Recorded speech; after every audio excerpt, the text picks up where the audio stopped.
Simulacros de guerra y pesadillas húmedas. Hace escasos días, según informara la agencia de prensa Reuters, un comité selecto del Congreso de Estados Unidos visionó una simulación de guerra con China, con resultados poco esperanzadores para Estados Unidos. El resultado principal de ese juego de guerra era que, en caso de estallar un conflicto con China por invadir China la isla china de Taiwán, Estados Unidos no tendría capacidad para abastecer Taiwán desde territorio estadounidense. Por tal motivo, el Comité Selecto sobre el Partido Comunista Chino de la Cámara de Representantes, dirigido por el republicano Mike Gallagher, declaró que Estados Unidos, en prevención de tal escenario, debía armar hasta los dientes al régimen taiwanés, para que pueda resistir a los invasores chinos. Estamos dentro de la ventana de peligro máximo para una invasión de Taiwán por parte del Partido Comunista Chino, y el juego de guerra de ayer enfatizó la necesidad de tomar medidas para disuadir la agresión del PCC y armar a Taiwán hasta los dientes antes de que comience cualquier crisis, afirmó Gallagher en un comunicado. Vaya por Dios, en el Congreso de Estados Unidos necesitaron de una simulación de guerra para descubrir el agua helada. Sin necesidad de simulación ninguna, ni de contratar a grandes expertos militares, informáticos y al club de animación de Walt Disney, en el libro Requiem polifónico por Occidente, aparecido en 2018, dábamos puntual cuenta de la imposibilidad material de repetir los escenarios de la Segunda Guerra Mundial, por cuanto, en esa guerra, los buques de cualquier tipo podían moverse a sus anchas, sin más amenazas que otros buques y, claro, los submarinos. Estos, sin embargo, tenían graves limitantes, como su escaso número bis el número de buques de superficie, la necesidad de repostar en puertos amigos y la existencia de submarinos enemigos. El poder naval de la Alemania nazi fue rápidamente neutralizado y sus submarinos, pese a causar grandes estragos en los buques mercantes, fueron, poco a poco, destruidos. Para 1943 eran un poder simbólico, pues la gran mayoría de ellos habían sido destruidos por las flotas aliadas. Destino similar siguió Japón, cuya limitada capacidad industrial impedía compensar las pérdidas de buques, mientras los astilleros de Estados Unidos los producían por decenas. La irrupción de los misiles, en toda su cada vez más amplia y sorprendente gama, vino a cambiar radicalmente el panorama militar en un extenso abanico, pero ha sido el poder naval el que se ha visto más seriamente afectado. La razón es tan evidente y simple que no hace falta ser graduado en ninguna escuela naval para darse cuenta. Y esa razón es la siguiente: construir un buque de guerra, en estos misileados tiempos, lleva muchos años, en tanto los misiles dependiendo de su nivel de sofisticación pueden producirse en cadenas industriales de montaje industrial. El otrora poder demoledor que otorgaba poseer una fuerza naval se está desvaneciendo como azucarillos en la mar Océana. Es tan evidente este hecho que titulamos el capítulo donde analizamos el tema Hermes misilístico vs Vulcano Armatoste. De datos va lleno para corroborar lo evidente. Les dejamos algunos. Un buque de superficie tipo destructor tarda, de media, 4 años en estar operativo. 4 años. La Segunda Guerra Mundial duró 5. Si hablamos de la plataforma marina más impresionante, los portaaviones, el tiempo que requieren varía según tamaño y propósitos, pero oscila entre los 8 y los 11 años. En el análisis realizado tomamos como base el portaaviones USS Gerald Ford, que era el primer portaaviones diseñado por Estados Unidos en más de 40 años, según la propia Marina de Estados Unidos. La construcción del portaaviones se inició oficialmente en noviembre de 2009 y fue entregado a la Marina en 2017. Sin embargo, la nave nunca funcionó como estaba previsto y, por ejemplo, en 2020, seguía fallando el funcionamiento de sus elevadores de armas.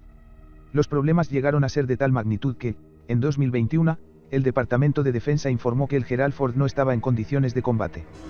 Citaba, entre los problemas, el sistema electromagnético de lanzamiento de aviones, EMALS, diseñado para hacer 4.166 lanzamientos de aeronaves, cifra que, en la realidad, quedó reducida a 181 lanzamientos. El portaaviones volvió a astilleros y no será hasta 2022 que haría su primera exhibición de guerra. De 2009 a 2022 pasaron 13 años. 13 años. En ese tiempo un alumno medianamente aplicado hace la secundaria, termina su carrera y obtiene un doctorado. Saquen, mis palinuros y atlántidas, sus conclusiones, sobre la efectividad de las plataformas navales en los escenarios que impone la guerra moderna. Hablemos de dinero. El Gerald Ford costó precios oficiales, que no incluyen los oficiosos, ocultados por cuestiones de prestigio, la bicoca de $13.000 millones, que se lee rápido y se dice fácil. Mejor se entenderá conociendo que el gasto militar de España, para 2023, será de 12.800 millones de euros, lo que nos dice que el portaaviones Gerald Ford ha costado más dinero que el presupuesto militar total de un año de España, que no es Letonia ni Luxemburgo. Sumemos el costo general, que no es solo la construcción, sino el mantenimiento, la modernización, el combustible, el pago del personal, etc., y entenderemos por qué, en todo el mundo, la fuerza naval es el arma más reducida de los países. Todo lo que la rodea es ruinoso y aporta escaso peso militar. Ajá, dirá un listillo. Si fuera así, ¿por qué China ha construido y sigue construyendo la mayor flota militar del mundo? Para responder, invitamos a los lectores a una rápida revisión de la geografía china. La han visto. China es territorialmente enorme, pero, marítimamente, es un país encajonado y rodeado de bases de Estados Unidos.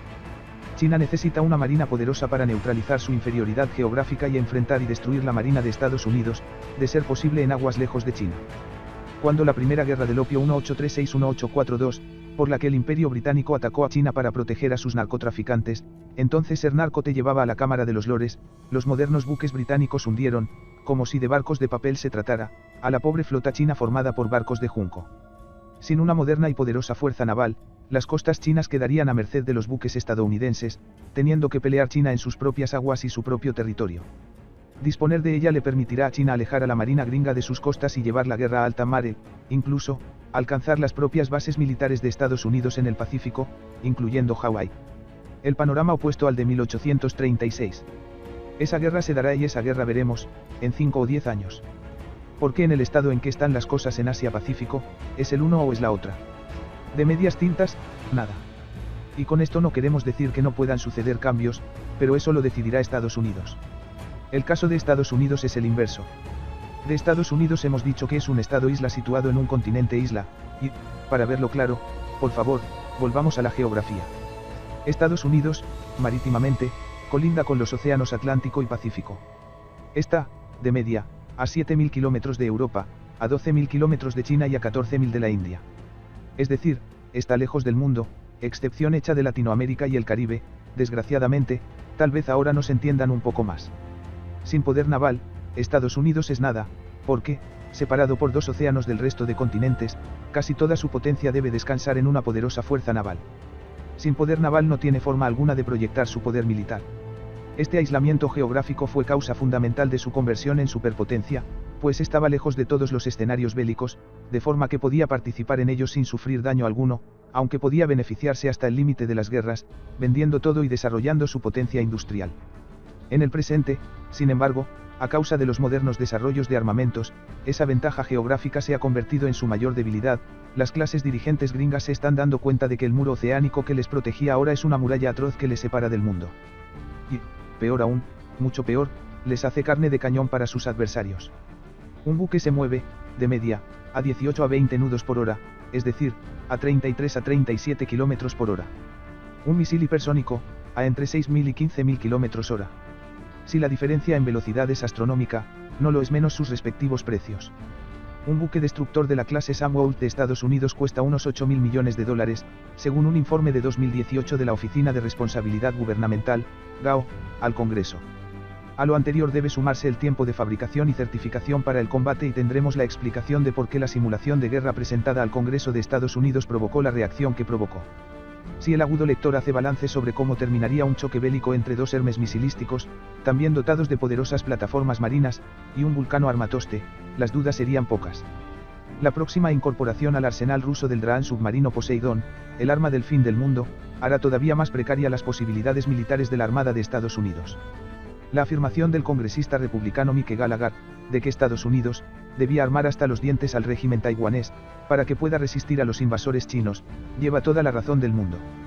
Una vez estalle el conflicto, a Estados Unidos le resultará casi imposible mover armamentos, municiones, vituallas y repuestos, pues sus lentos buques y aviones serían blanco fácil para el arsenal de misiles de China y Rusia.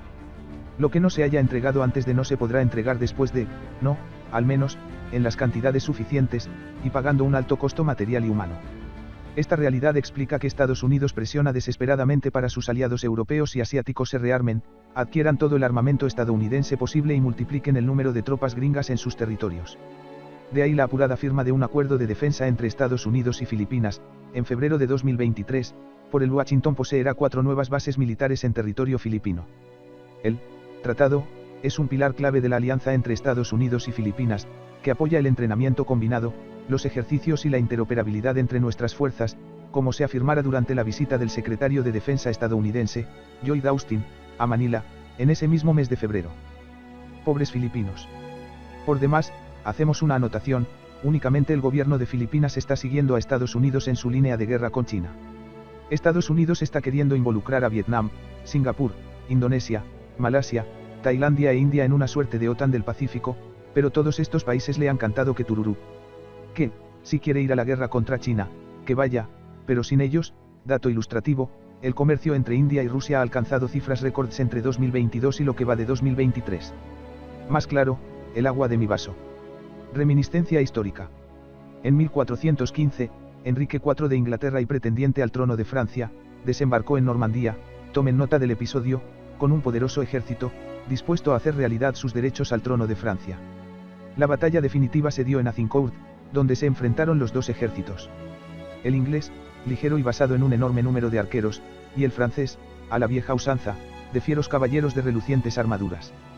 Lo de caballero y armadura suena épico y estaba bien cuando ambos ejércitos iban de lo mismo. En Azincourt no era el caso.